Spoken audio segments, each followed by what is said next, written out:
So a big topic last year is Sanford Stadium in Athens overrated. And it got kicked into high gear because Eric Ainge basically said Sanford's not a tough place to play.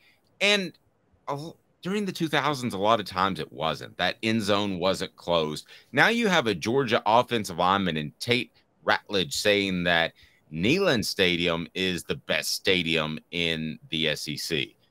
I'm sure Kirby Smart and Georgia fans aren't happy to hear this, but it is why I absolutely love linemen in general, and that they are very honest. And so, especially offensive linemen. So Sanford or Neyland Stadium, I think this pretty much gives you insight into this. I don't think that Sanford's in the top 10 of toughest places to play. It's tougher than it used to be. I thought Eric Ainge was a little bit off, a little bit dated because of the improvements they've made. And the people that said it's an easy place to play were crazy. But as far as Neyland and Sanford Stadium, there's not a comparison. It's just really not. No, not at all. And this has... I've covered multiple games at both places, and Neyland is one of the top 5 toughest places to play, in my opinion.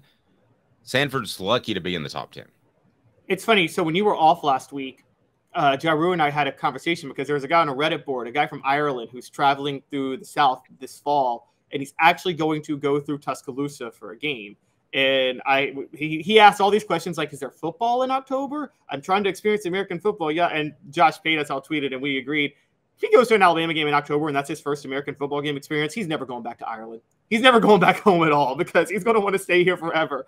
And then we started breaking down what's the best college football environment place to go. And I said that Athens would have been number 1 if not for Sanford Stadium not being that loud of a place. And that's the only thing that's holding Athens back from being the best college experience in the SEC by far for college football, because Athens is a nice town. No, agreed. And Rocky Top Tom, I'm going to put you up on the main screen because I do want to address a comment you had. And by the way, top comment gets a T-shirt from Off the Hook Sports. Rocky Top Tom says, here we go again. The hedges are tough. Our offensive line had 9 pre-snap penalties because of the noise in Sanford last year. It's a really tough place to play now. It's not the 90s anymore. Here's how I would address that. And you're up for the top comment of the day right now, and you can win a T-shirt. Tom, I want to say this.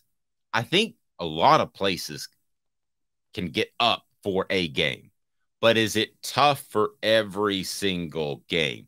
Does it scare a UTSA, or does it scare a smaller opponent? I believe it does, and I believe it's always up for the big games. So, Caleb, I don't want to say that Sanford can't get up. They clearly did. Good for them, but I don't think week in and week out it's that tough. Yes, and as Georgia offensive lineman Tate Ratledge was saying, he was saying Neyland's better than Sanford, but he wasn't claiming that Tennessee fans were better than Georgia fans. He was neither one's better than the other, but the point is the stadium is open on one side, so the sound travels. No, true. And also Neyland it's a lot of metal and concrete. I mean, that's a big factor too. I mean, it's raucous in there. I don't think there's any question about it. Just for the record, how would you rank the top 3 stadiums? Because I would say, now I'm talking about teams at their best that are competing for championships. I would say LSU and Florida are tied for 1 in my mind. Neyland is a very close second. And then you kind of hit a different level. So I think that, you could make an argument for Sanford or Tuscaloosa, Bryant-Denny. You could make an argument for actually Columbia, for South Carolina, Williams-Brice. You could make an argument for a lot of people. I'm not sure who's 4th, but I feel pretty certain who's 1, 2, 3. Bryant-Denny is on that level now with Neyland, and the Swamp and Baton Rouge are on their own. Nobody's on the Swamp and Baton Rouge's level. Anybody who's been to those stadiums, just the way they're designed, they are so loud, and so that's a tier on its own. The tier right behind them, Neyland and Bryant-Denny are on that tier together. Bryant-Denny closed the bowl, I guess it was about 10 years ago, Dave, 13, 14 years ago. And also Alabama's got a new wave of younger fans so it's not a bunch of old people anymore in the stadium. So the combination of those two things makes the fan base a lot louder. So Bryant-Denny's on that level. I don't know because I haven't been, but I hear Texas A&M's on that level too. I haven't been there either, but I hear it's elite. Please hit that like and subscribe button. We greatly appreciate that. I want to get to that clip where Tate Ratledge says Neyland is so great. And it's brought to you by City Heating and Air Conditioning, City Heat and Air.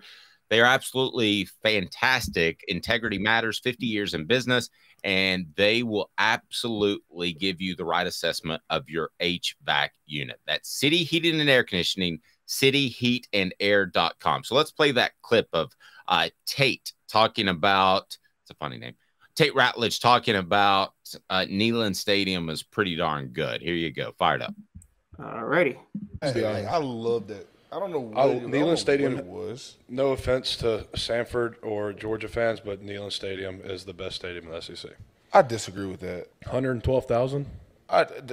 Forget the number. And it's a bowl? Yeah, but I'm going to be honest. on the river? Sanford, when we played Tennessee, was definitely louder than when we played at Tennessee. Imagine if our fans were in that stadium, though, how loud it would have gotten. I love that. I don't know what Neyland Stadium.